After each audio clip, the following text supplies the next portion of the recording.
A lot of y'all have asked me this question of, your audio tracks always look so low, but the sound comes out powerful. We'll explain that. I'm gonna explain that to y'all tonight. EQing basically means balancing frequencies. How do you balance frequencies? Well, you can't balance all the frequencies. Let's say if I were to you just took noise, right? And you want to be able to make a certain part of that clear.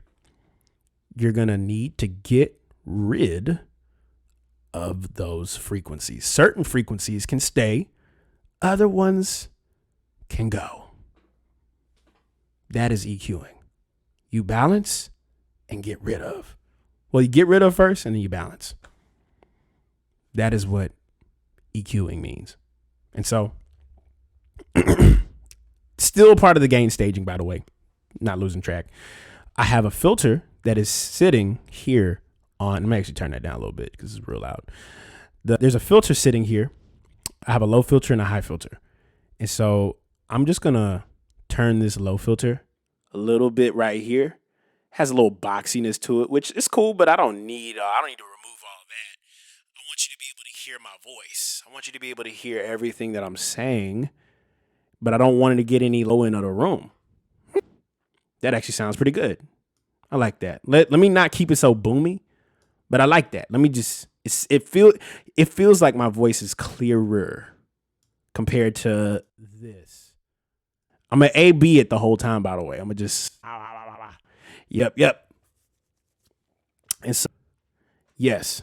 So this is just a simple EQ method. Now we go to that compressor and just call it in a little bit, maybe 75. And the same rules apply for drums. So I'm gonna do something really, really extravagant here. I'm gonna record my drums really loud, and I'm gonna ask y'all to tell me what is wrong. Matter of fact, I'm gonna do something so drastic. What was the name of that interface again? I want to throw it in the cart. It is a Behringer. There's a 4 input one and there's a 18 input one. So let me go ahead and switch back to the other microphone. I hope this made sense, by the way. I hope this did. Let me go ahead and cut that out real quick. Then go back to my original thing. But I'm gonna show y'all something too. Like, you do the same thing with drums. And so I'm gonna take this drum preset. I'm gonna get rid of all these. I'm gonna get rid of all these effects. I don't even need to really gain stage anything anymore, but I'm just gonna remove all of these. And I've already made a video talking about how I basically mix the drums, and I don't have to go through that again, but I'm just gonna simply record these drums, and I'm gonna let you guys hear what proper gain staging sounds like and how I even achieved it.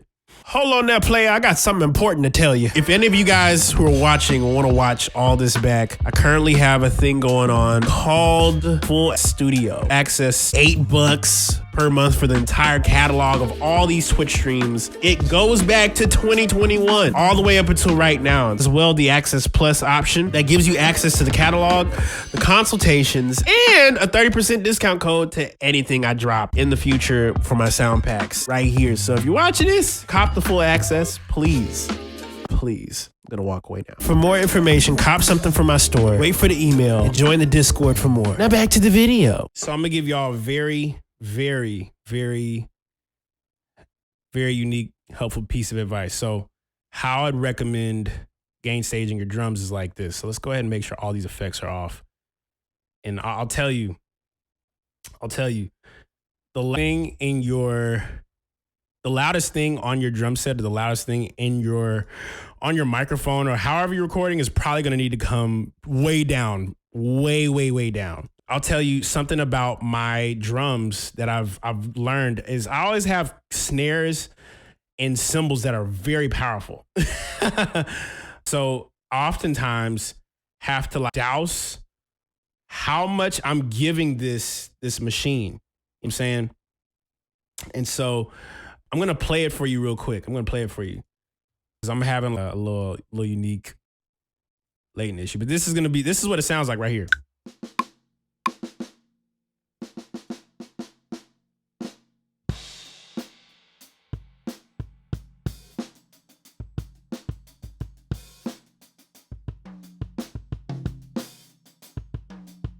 sounds really low, right? Matter of fact, let's even do this. Let's make all these joints unity so you can hear how loud it really is.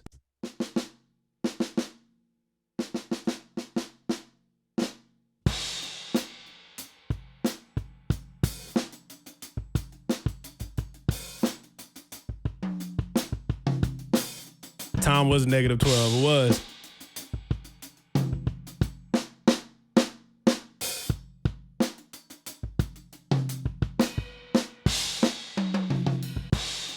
So the very unique thing about this, the loudest thing I have on here is probably going to be that snare. But you wouldn't know that because everything is so quiet. There's a beauty behind taking really low signals and boosting them. And so the same way that I showed y'all with the bass, not the bass, but the voice, the vocal, you go over here. I'm going to just start turning on and off the effects. Now, what's funny is you can either do things forwards or backwards. And what's funny is the common rule is that you boost your signals first and then remove things later. But for the sake of the sound that I was going for, I have an EQ8 already shelving off a lot of frequencies. So I'm just going to play this kick by itself. And that way y'all can hear nuances of what this thing is doing. So I'm going to play. Let's go ahead and mute. And so if you look at this EQ, looking wise, it just looks like I got a big old U in it. But I'm removing a lot of stuff here. And what's funny is the kick is already is giving me an idea of what the shape should be. The shape. So when you hit EQ8, you EQ it, get rid of the frequencies you don't need. And if you want to watch the more detailed video of me how to like drums, I have a video for that. And I'm going to edit this thing and then make sure that thing is also there too so y'all can see it. But remove the frequencies. See that little shape take place? Now this is where the beautiful thing comes in. Now watch this. Saturation literally did the trick.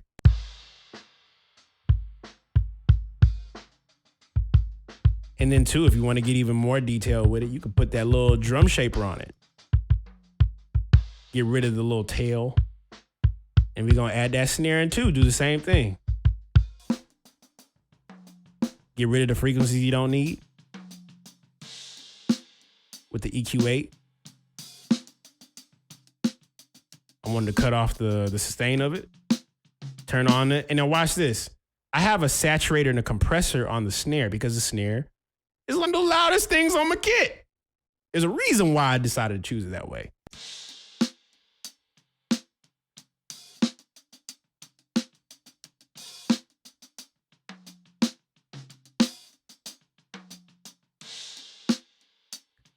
And then go to the hi-hat.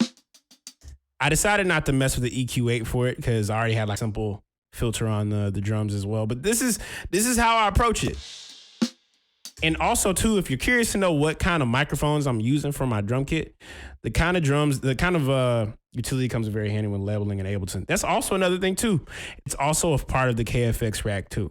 But I'm giving you the little nuances so later you can boost. But this is all basically cleanup and being able to boost later.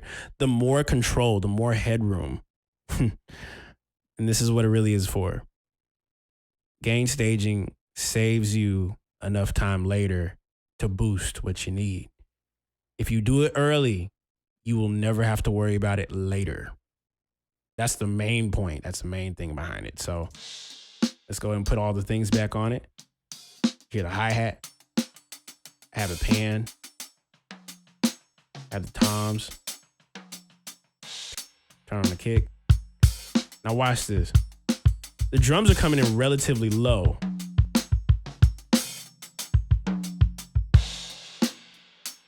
Left, side right.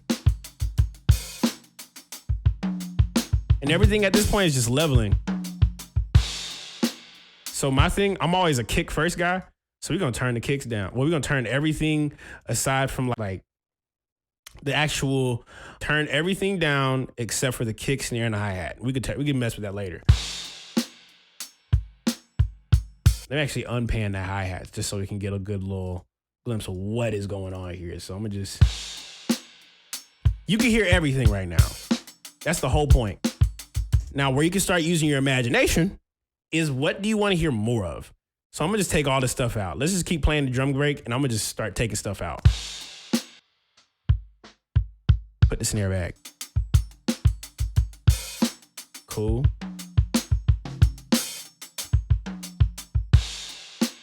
Let's turn that down.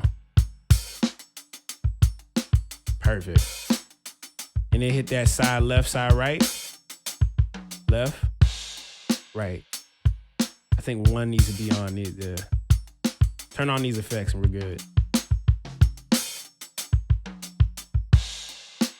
And I got that stereo. Now watch this. This is where the magic happens, right? The reason why you gain stage early, you have everything turned down really low in the beginning, is so when you add something like KFX again, maybe you want to couple it with, let's not even use KFX. Let's stop using KFX. Let's use knock. Watch this.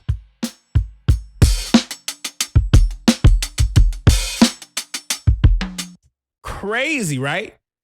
It allows you to be able to push what is low. Because if it isn't low already, it's going to mean distortion later. So gain staging. You stage the gain. Now, here's the coolest part. You could always go into the track. This is why I love Ableton so much. Every single one of these tracks have gain. They have gain, bro. They have gain already that you can add. See the peaks of the joints getting crazier? You can add gain to it. So with you recording it low, you already recording it low, it allows you to be able to still boost and turn it down.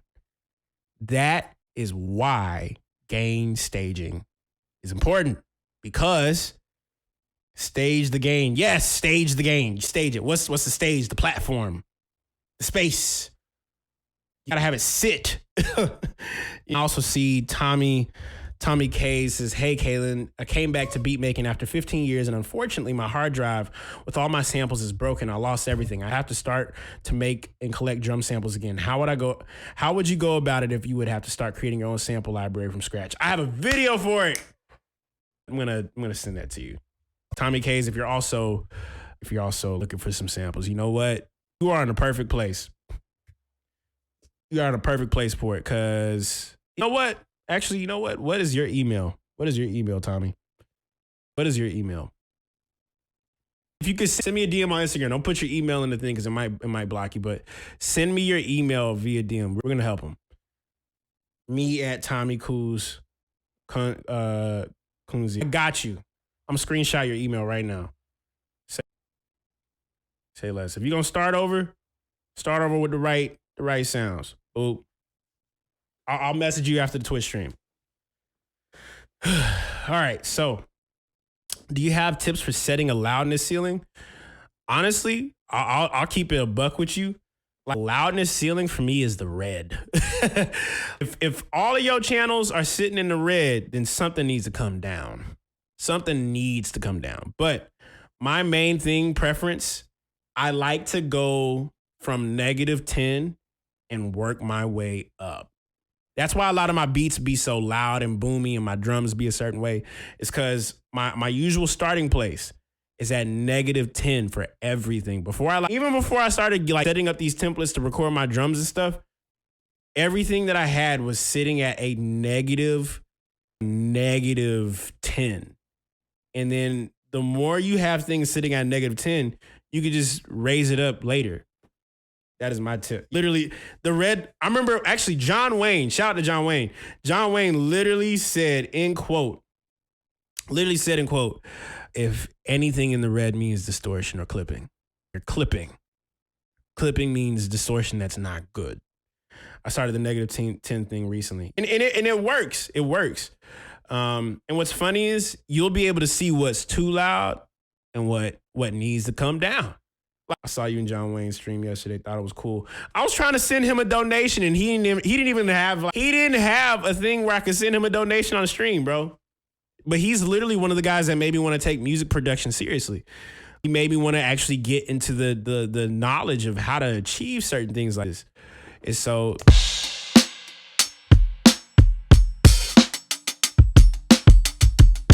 I could even turn down the hi-hat through the gain. Turn down the kick a little bit too. Not the volume, but the actual gain. I like that. Turn the snare down too.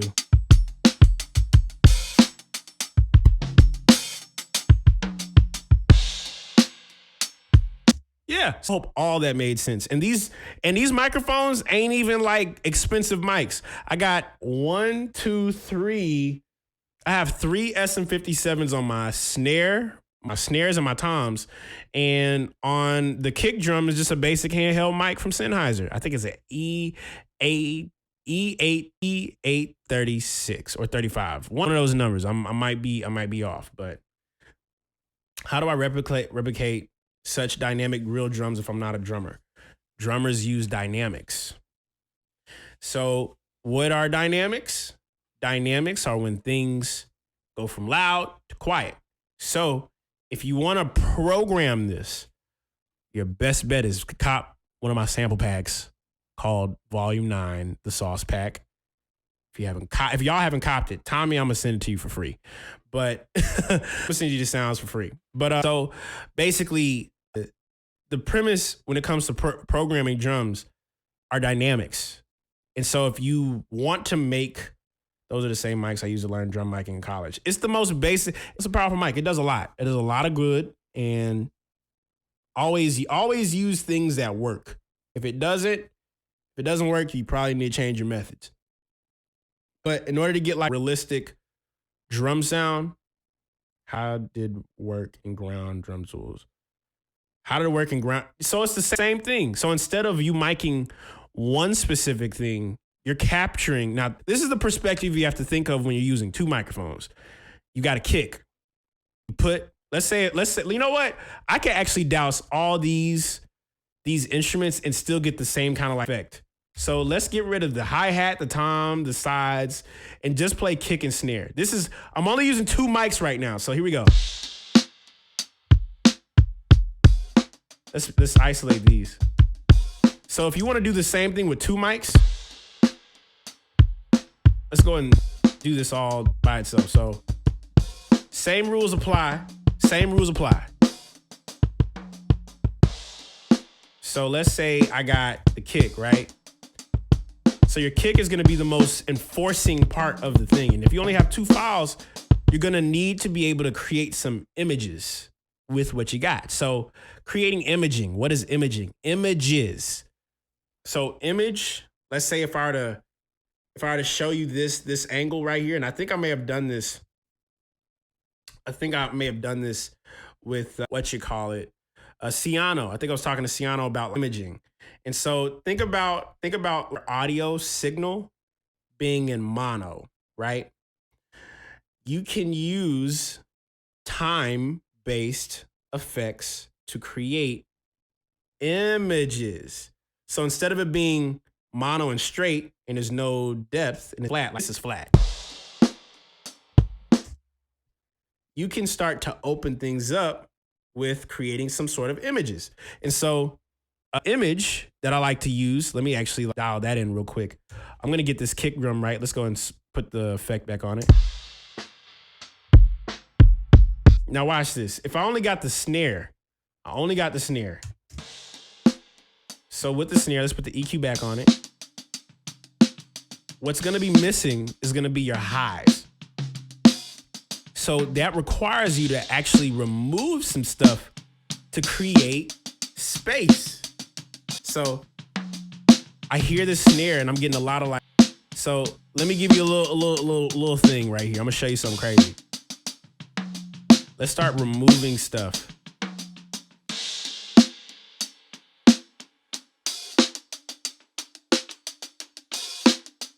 Keep that there. Now watch this, watch this, watch this. An imaging effect that I think Decap talked about. You ever want to know how he gets his kicks to be so wide and his drums, they're wide, right? You ever heard like Decap snare? You hear a snare. So I'm gonna show you here. I'm gonna go over here to delay. The delays. The duplicate the snare track and cut out the lows. That's one part of it, but I'm gonna show you this other method too. So let's go to delay, right? Let's solo it. Watch this. I'm gonna go over here to the delay, and I kind of like make it off. Images. I'm gonna show you. So hear how like the drum, like the snare sounds like right in the middle. There's no left and right. It's just middle. You know what I'm saying? Watch this. Let's mess with the EQ a little bit.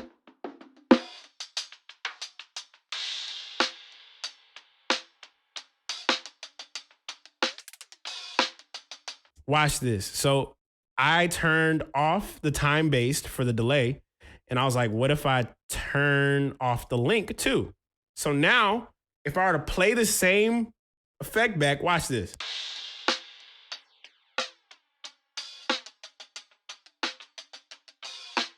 You hear that? Compared to this. You hear that? Let me actually do something even cooler than that. It's now like this. And I can actually make it even more drastic.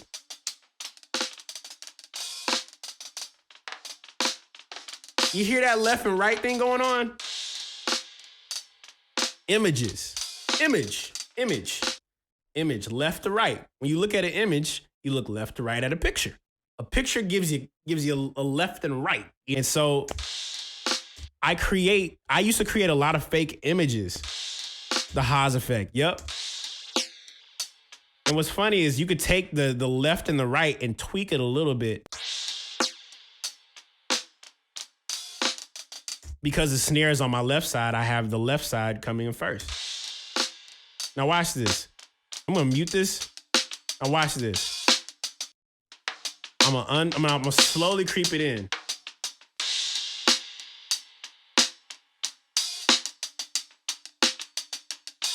Little.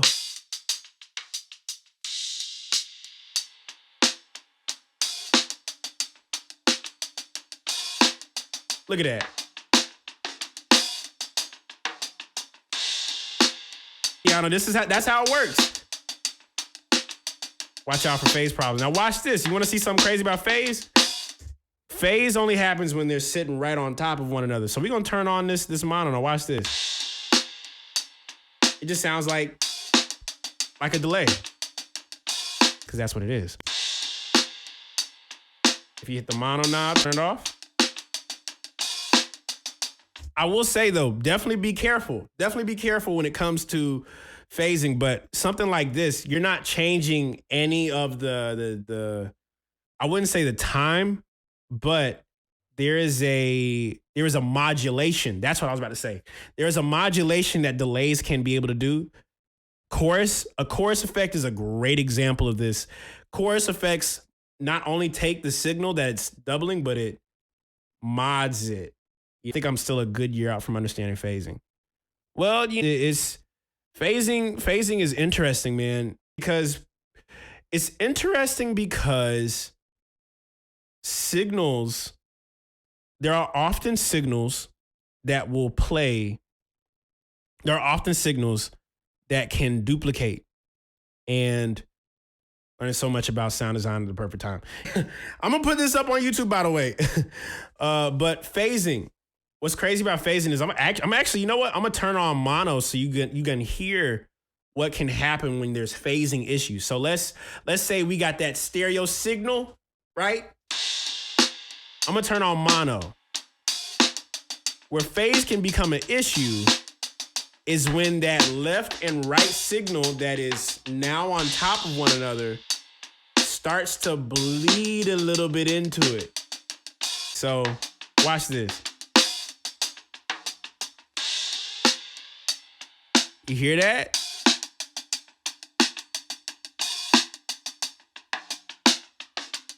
Now, what's funny is, for stylistic purposes, a lot of bands back in the 80s and the 90s, 70s, 60s even, Beatles were great at using phase. They love to take two signals and just...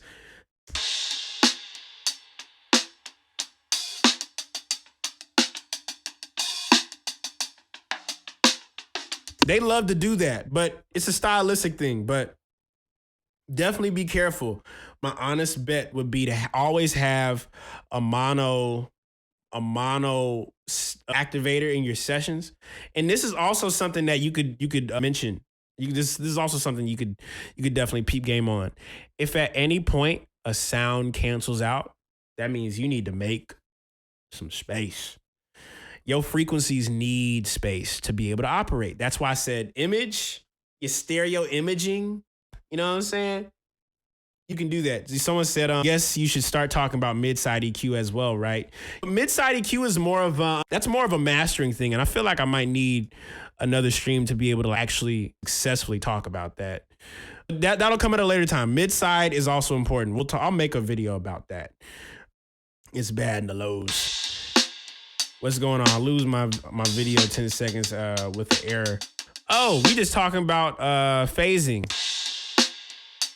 And what's funny is you can hear the phasing happening on the snare. So the best bet is to create image, create space, create enough area where the signals, frequencies aren't just so much duplicating that they're using correlation when you tell if you're phasing, then find what's phasing. Yeah.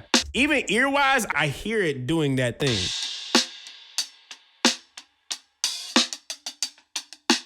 And it's funny because these are all special effects. I used to just throw these things on and not know what they did. But always give your drum a little space. So that's how I basically approach it. Now when you add a kick drum in, let me actually take down a little bit.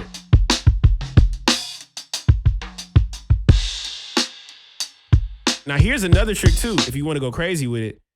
I have the kick drum side chained to the snare. And so I could just go to the side chain of the kick. I'm gonna go ahead and turn it off real quick.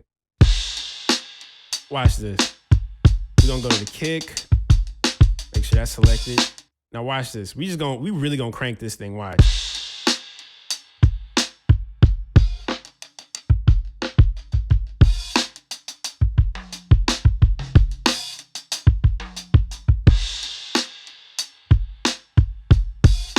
Oh, there's a little bit of depth on that.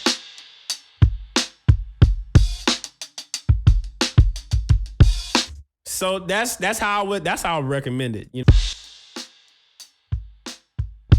Matter of fact, let me actually make it cleaner. Let me get it plugged in.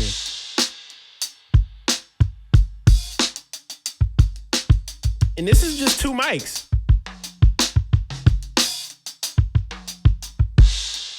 Let me actually see. Let me see if I got my correlation meter still, because I know phase correlation. There we go. I should peep this. I also have this one too. Let's use both of them.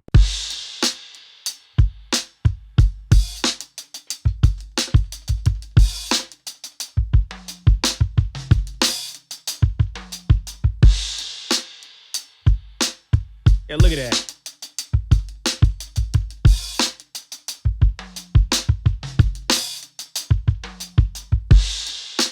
You can see it here. We pretty solid.